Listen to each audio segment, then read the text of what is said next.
Hello guys, good morning. আজি হৈছে second স্যাটাৰডে হেকাৰণে ঘৰতে আছো ইউনিভাৰ্সিটি যোৱা নাই আৰু বহুত দিন ঘৰৰ পৰা ভিডিও দিয়া নাই হেকাৰণে ভাবিলো বুলো আজি ঘৰৰ পৰা ভিডিওটো আৰম্ভ কৰো কাৰণ ইউনিভাৰ্সিটি খোলাৰ লগে লগে মানে ঘৰত থাকিবলৈ নাপাও ন ৰাতিপুৱাই ওলাই যাও ৰাতি সুমাওহি হেকাৰণে ঘৰৰ পৰা ভিডিও দিয়া নহয় আজি ঘৰতে আছো কাৰণে বুলো ভাবিলো ঘৰৰ পৰা ভিডিও এটা দিও ঠিক আছে বাৰু মই আজি দিনটো কি কৰো কেনেকে ঘৰত আজি কটাইছো আপোনালোকক দেখাবলৈ অকনমান চেষ্টা কৰিম আৰু আজি বিশ্ব ৰেডিও দিৱস ৰেডিওটো সঁচাকৈ এটা খুব প্ৰয়োজনীয় সম্পদ বুলিয়ে ক'ব পাৰি কাৰণ সকলোৱে জানে মই আগতেও দিছো আমাৰ ৰেডিওৰ লগত খুব এটা ঘনিষ্ঠ সম্পৰ্ক দেউতা বা মুৰে হক আমাৰ ঘৰত 40 বছৰীয়া এটা পুৰণি ৰেডিও আছে আপোনালোকে সেই ব্লগটো চোৱা নাই যদি চাব পাৰে মই ডেসক্ৰিপচন বৰ্ডত লগাই দিম বাৰু লিংকটো আৰু সঁচাকৈ ৰেডিওটোৰ পৰা সঠিক তথ্য ল'ব পাৰি আৰু ৰেডিওটো যেতিয়া মানে সময়মতে বাজে ৰেডিওটোৰ পৰা এটা সঠিক সময়ৰ উমান ল'ব পাৰি আমাৰটো ৰাতিপুৱা বিছনাৰ পৰা দেউতা উঠাৰ লগে লগে ৰেডিও বাজিয়ে যায় ৰাতি একদম শুৱাৰ সময়তহে বন্ধ হয় কেতিয়াবা অকনমান আমনিও লাগে তথাপিও কিনো যদি ৰেডিওটো নাবাজে তথাপিও ঘৰখন কিবা উকা লাগে আৰু সঁচাকৈ ৰেডিওটো যেহেতু এটা খুব প্ৰয়োজনীয় বস্তু আজিকালি ইলেক্ট্ৰনিক মিডিয়া বা দূৰদৰ্শন বা এনেকুৱা কিছুমান ইলেক্ট্ৰনিক মিডিয়া অহাৰ বাবে আমাৰ ৰেডিওটো কিছু পৰিমাণে নাইকিয়া হ'বলৈ ধৰিছে কিন্তু হেতু এটা সম্পদ হিচাপে আমি সংৰক্ষণ কৰাটো আমাৰ দায়িত্ব গতিকে সাবচোন ৰেডিও এটা নাই যদি কিনি ঘৰত বজাই চাব খুব ধুনীয়া গান দিয়ে বা নিউজ সময়মতে আপোনালোকে সঠিক নিউজ পাই থাকিব আৰু বিভিন্ন অনুষ্ঠান ৰেডিওটোৰ জৰিয়তে আমি গম পাই থাকো গতিকে যদি ৰেডিও নাই এটা কিনি আনি বজাই শুনি চাবচোন খুব মনটো ভাল লাগে অকলশৰীয়া সময়ত ৰেডিওটোৱে খুব কামত দিয়ে কেতিয়াবা কাৰেন্ট নাথাকে টিভি চাবলৈও নহয় বা কেতিয়াবা মোবাইলৰ ৰিচাৰ্জো নাথাকে সেই সময়খিনিত সেই ৰেডিওটোৱে খুব কামত দিয়ে গতিকে আহক সকলোলৈকে ৰেডিও দিৱসৰ শুভেচ্ছা জ্ঞাপন কৰিছো ঠিক আছে ভিডিওটো বাকিখিনি অংশলৈ আমি যাও নহয় জানো ঠিক আছে বল গাইস এতিয়া মই এটা ফেস পেক লগাম আৰু ফেস পেকটো কাৰণে মই ব্যৱহাৰ কৰিম হেৰি চন্দনৰ পাউডাৰ আৰু তাৰ কাৰণে মই এটা পেকেট কিনি আনিছিলো এইটো আয়ুৰ হাৰ্বেলছৰ স্যান্ডেল ফেস পেক এটা পেকেট এটো হোল ফৰ ড্ৰাই এন্ড ডাল স্কিনৰ কাৰণে মোৰ স্কিনটো উইন্টাৰত বহুত ড্ৰাই হৈ যায় হেতু কাৰণে মই ভাবিছো এটো লগাই চাও বুলি আৰু গটিকে আৰু ইয়াৰ লগত মই ব্যৱহাৰ কৰিম অলপমান গোলাপ জল মই এটো ডাবৰ গোলাপ জল ব্যৱহাৰ কৰিম গটিকে এতিয়া এটো মই বনাই ল চন্দন পাউডাৰ মই এচামুচ লম আৰু পেকটো বনাবৰ কাৰণে হেতু গোলাপ জলটো মই চাই লম আৰু কিমানখিনি এটা স্মুথ পেষ্ট কিমানখিনি মানে ৰ'জ ৱাটাৰ দিলে হয় গটিকে আপোনালোকে নিজৰ ইচ্ছা অনুযায়ী বনাই লব তেনেদৰে আৰু এতিয়া মই বনাই ফেলাই ফেসত লগাই লম এয়া ফেস পেকটো মই লগাই ললো এতিয়া আৰু মুখৰ পৰা ডিঙিলৈকে লগাই লৈছো আৰু এইখিনি লগাই লোৱাৰ পাছত মই 15 মিনিট সময় ৰাখি থম আৰু অকনমান শুকুৱা নিচিনা দেখিলে মানে ফেস পেকটো যেতিয়া মুখত শুকাই যাব তেতিয়া মই ঠাণ্ডা সাফা পানীৰে মুখখন ধুই দিম আৰু এইটো লগাই থকাৰ সময়ত বৰকৈ কথা পাতিব নালাগে এইমাত্ৰ মই ফেসটো ধুই আহিছো আৰু আপোনালোকে কক অথনিৰ ফেসটোতকৈ মোৰ এতিয়া ফেসটো একদম পুৰা এডখত দেখিছেনে পুৰা একদম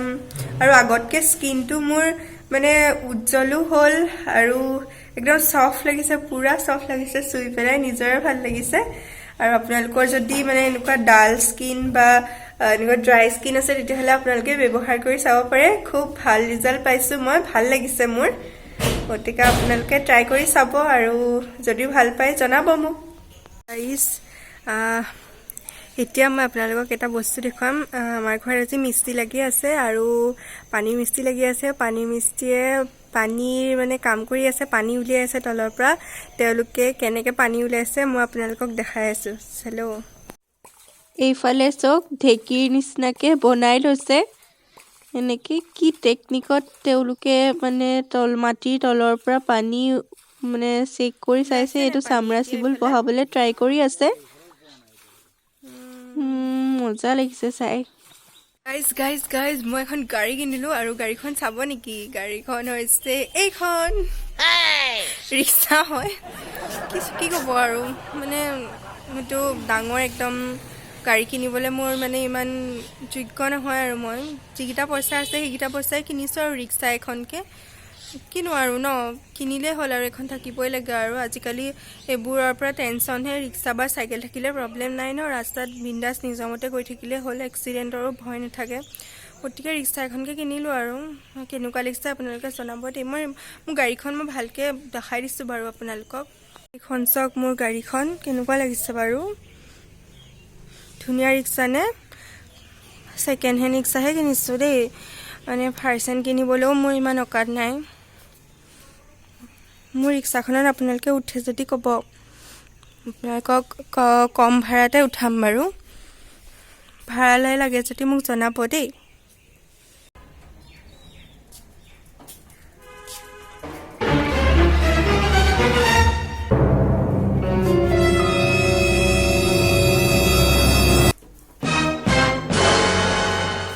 ৰিক্সাখন ল'লোঁ যেতিয়া এপাক চলাই আহোনে কি কয় ৰাইজ সেইকাৰণে আৰু ভগৱানক ভাবি উলিয়াইছোঁ আৰু ৰিক্সাখন দিনটোলে বুলি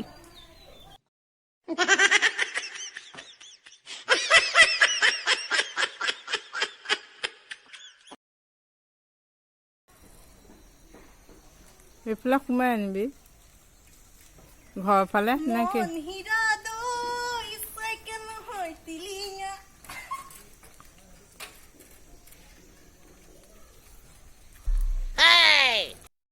হৈ গ'ল আৰু বুজিছে আৰু নোৱাৰিছোঁ আৰু দেই হৈ গৈছে আৰু একদম সামৰিয়ে দিলোঁ আৰু ভাগৰে যুগৰে এতিয়া মই পগলাই হৈ যাম আৰু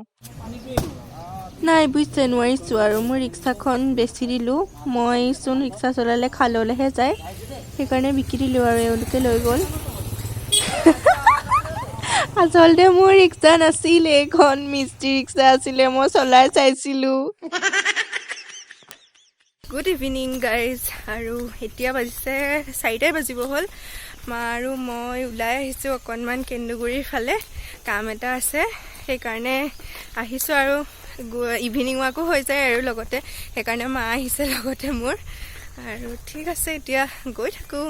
আৰু ক'ত যাম কি কৰিম প্ৰথমতে মই আহিছোঁ কেন্দুগুৰিত থকা অৰুণোদয় কেন্দ্ৰলৈ ইয়াতে ইণ্টাৰনেটৰ সকলো কাম হয় লগতে ফটো DTP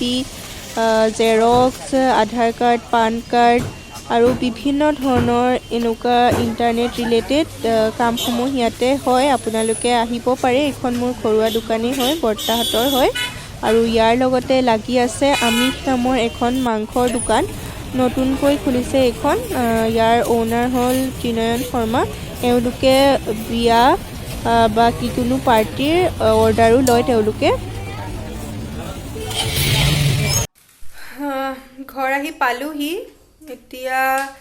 খুব ভোক লাগিছে চাহ খাই লওঁ চাহ খাই পেলাই আকৌ আপোনালোকক লগ পাই আছোঁ চাহ তাহ খাই আজৰি হৈ আহিলোঁ এতিয়া অকণমান ৰুমটো চাফা কৰিবলৈ আছে মায়ে মোকতো ৱাৰ্ণিঙে দিছে আজি বোলে মোৰ ৰুমটো যদি চাফা নকৰোঁ তেতিয়াহ'লে মোক ঘৰৰ পৰা হেনো বাহিৰ কৰি দিব সময়সীমা বান্ধি দিছে ৰাতি 10টাৰ ভিতৰত মই ৰুম ঠিক কৰিবই লাগিব আজি আৰু ঠিক ঠাক কৰি লওঁ আৰু আজিৰ ব্লগটো ইমানতে সামৰণি মাৰিলোঁ নহ'লে মই ঘৰৰ পৰা খেদা খাম আৰু ভিডিঅ' বনাই থাকিলে আকৌ নতুন ভিডিঅ'ত লগ পোৱাৰ আশাৰে ইমানখিনিলৈকে চাই থকাৰ বাবে বহুত বহুত ধন্যবাদ আৰু যদি আপোনালোকে মোৰ ভিডিঅ'টো ভাল পালে তেতিয়াহ'লে লাইক কমেণ্ট শ্বেয়াৰ লগতে মোৰ চেনেলটো ছাবস্ক্ৰাইব কৰি মোক অকণমান উৎসাহ দিব বুলি আশা ৰাখিলোঁ গতিকে আজিলৈ বাই বাই গুড নাইট